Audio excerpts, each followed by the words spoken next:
Hello, I'm Matthew. So before I get started, I want to pull up content notes. I will be talking briefly about systemic racism, definitely about homophobia, also about hate-motivated violence, and just generally about sex and sexuality. So I forgot that my bio was read, so I have these great slides to tell you that I make bots and interactive fiction and bad jokes. And bread, but mostly games.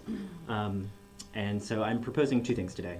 The first is a taxonomy for queer games, a way to categorize in what ways a game is or is not queer, including but also looking beyond representation. This will be the racist bridges portion of this talk. The second is an attempt to remedy what I see as a potential failing for a particular mode of queer game design called queer formalism, by leveraging this queer games framework to make games that function as rhetorical Trojan horses. This is apparently a running theme. So typically when we say whether a game is queer, what we mean is that the game represents queer people. There's a very simple dichotomy in this. Either queer people are absent, as is generally the case, or they're represented. So Mass Effect and games like Lady Killer and Bind could both be considered queer games because queerness is represented through queer characters. While queerness is absent in games like Limbo or Final Fantasy X or a billion others, because the sexuality of the characters either defaults to heterosexuality or because their sexuality just isn't prevalent. Final Fantasy X-2 is another story and a different talk altogether. So this is not just a binary system, and as of course is generally true, it is useful to think of this as an axis or spectrum of representation instead. Games might have explicitly queer characters, for example, but they might have characters that are coded or implied to be queer, which might have them live somewhere in the middle of this spectrum. And of course, where we place things on the spectrum is a subjective decision that you can argue with me on forums about later. So I want to start by talking about this guy. Robert Moses was a city planner in New York. He did all kinds of things, but one project in particular that he was involved in was Jones Beach in New York. Langdon Wonder writes about Robert's involvement with this beach in his article, Do Artifacts Have Politics? So Moses made sure that the overpasses on the parkways only had between 8 and 9 feet of clearance. Buses, however, were typically around 12 feet tall, which meant that these overpasses became very literal barriers of entry to groups who would rely on public transit, namely people of color and low-income folks. There are about 200 of these overpasses throughout Long Island. On a technical note, I guess these aren't really racist bridges so much as racist and/or classist parkway overpasses. I apologize for any architectural reductivism here, but my talk title is already almost too long to tweet. So Winter writes that even those who happen to notice this structural peculiarity would not be inclined to attach any special meaning to it. In our accustomed way of looking at things like roads and bridges, we see the details of form as innocuous and seldom give them a second thought.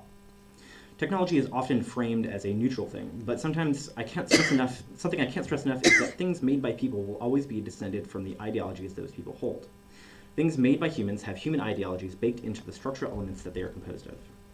In certain contexts, this kind of thinking gets a lot of pushback, particularly, say, in game design circles, if people, say, have a background in computer science with, say, little to no humanities training. That's the case in a more humanities-saturated context. So this leads us to a second way of thinking about how a game can be queer, believe it or not. In the same way that a bridge can be racist if it inherits racist notions of access and control to public spaces, a game can be absent of ideologies pertaining to queerness, or the game as an artifact can be inscribed with those ideologies. So again, returning to my early examples, we could argue that the formal structures of games like Limbo and Mass Effect do not have any ideologies pertaining to queerness within them. I would argue that with respect to ideology, these are both straight games. Mass Effect in particular falls prey to what I call the polymorphism problem.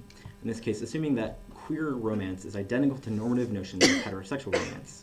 It's a sort of sexuality blindness that assumes that other modes of sexuality are identical to heterosexuality in function, just with a kind of palette swap. This is a kind of model for romance that is either naive or optimistic to the point of ignorance. Oh, I said something wrong. I'm sorry, I didn't mean it. Like Mass Effect is good. It's good. Oh no. Oh, well. Was this John Epler? Is this his doing? This is cool. This is on purpose. This is great. This is my new Glitch Core presentation. Yeah. Here, let's just try the. I love your art. Yeah, it's probably something in the connection. Yeah, I just tried the connection. Okay. I just, So we're all in Same agreement. for now. Mass Effect was great. Okay, we're on the same page.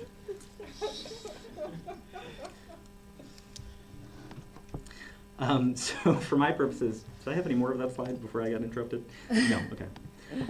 So for my purposes, when I say a queer ideology, I mean very broadly the set of ideologies that are speaking to or about queerness.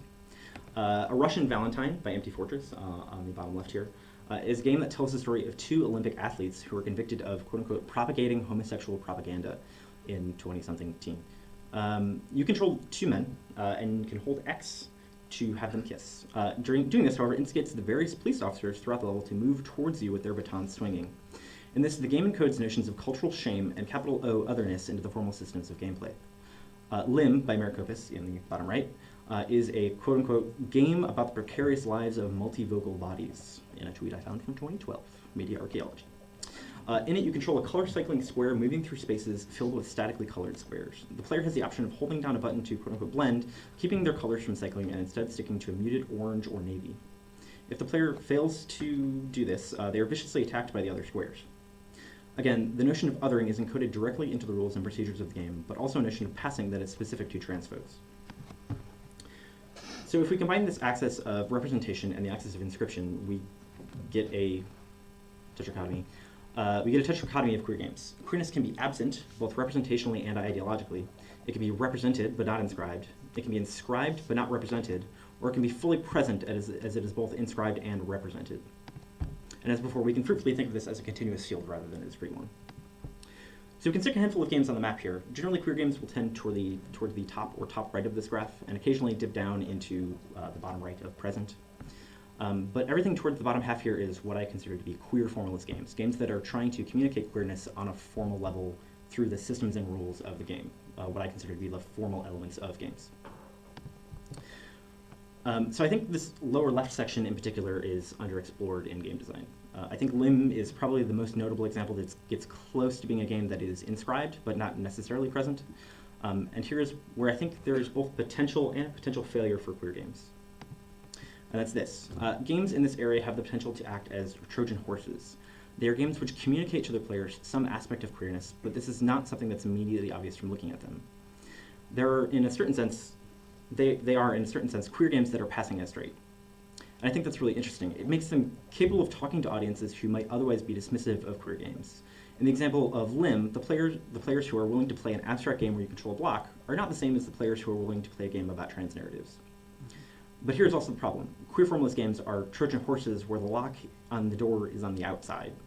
They have to wait for a player to open the door. But if they don't open the door, we have a problem. The Greek invaders on the inside, ready to attempt to make a brave rhetorical point, end up, well, they're perishable. So this is where my thesis work is trying to do. I'm enacting a series of games that are doing what I'm calling opening the horse. Again, the Trojan horse. So these are games that try to start off on the surface in this area of inscribed but not present games, and then move at some point into this fourth category of present. Games that are trying to make a rhetorical argument on the basis of systems and rules, and then adding in representation at some point later to avoid the danger of misrepresentation and the smelly Greek problem. So I have a number of these in the arcade this weekend. I'm also exhibiting my MFA show at the end of the month. Oh God.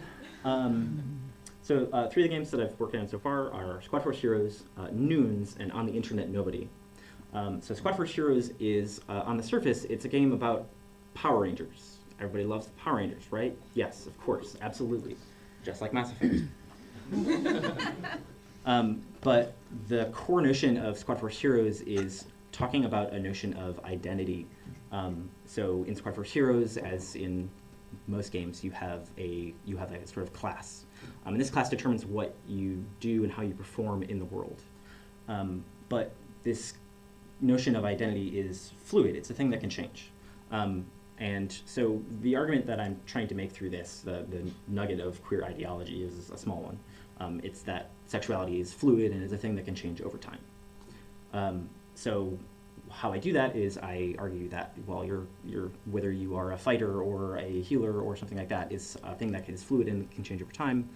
And then I ask them to, after they've completed the game, try to move their experience from the game into the context that I actually want to talk about, which is like sexual identity.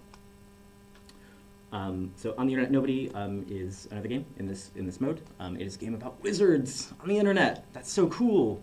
But it's also about the notion of queerness as a horizon, as a thing that we can work towards but never accomplish, as a thing that is always ahead of us. You play a group of, so all of these, by the way, are sort of like tabletop role-playing games that are very generally rules light. I'm speaking a lot to like the story games community and notions of like fiction building through play. So On the Internet Nobody is a game where it is similar to a game of werewolf, except you're all werewolves pretending to, well, you're all werewolves trying to find who isn't the werewolf. But of course, you are all not werewolves. That makes sense, right? It's more obvious in play, I swear, probably. And so Noons, the third game that I have finished so far, is a game about social signification. So it is a game where, ostensibly, it is a game of a simple rock, paper, scissors game between vampires, vampire hunters, and sheriffs in an Old West setting. And so over the course of play, players are trying to ask each other probing questions to figure out who they are in this triad of identities. To figure out essentially who is safe and who is dangerous. If I am a vampire and you are a vampire hunter, you are dangerous. I do not know this ahead of time, but I need to figure this out through play so that I can, when we get to the point where we are deciding, when we are resolving who lives and who dies, I can do so safely. So my hope is that I like making small games because I think it's easier to get at the points that I want to get to in small games and in series. I also think there is no single one queer ideology, but there are a billion queer ideologies. And so in trying to make, well, maybe not a billion, but a half billion definitely, games in series, I'm trying to draw attention to the notion that there is a myriad quality to queer identities and queer ideologies. And that's it. I don't have an ending slide. It's just this one. I can add one in real quick if we want an ending slide. Otherwise, that's it. Great. Oh, one last thing. If you defeat me at rock, paper, scissors, I will give you a copy of all of my games. Until supplies Sounds end. like a challenge. Is that best 2 out of 3? 1 out of 1. Oof. All right.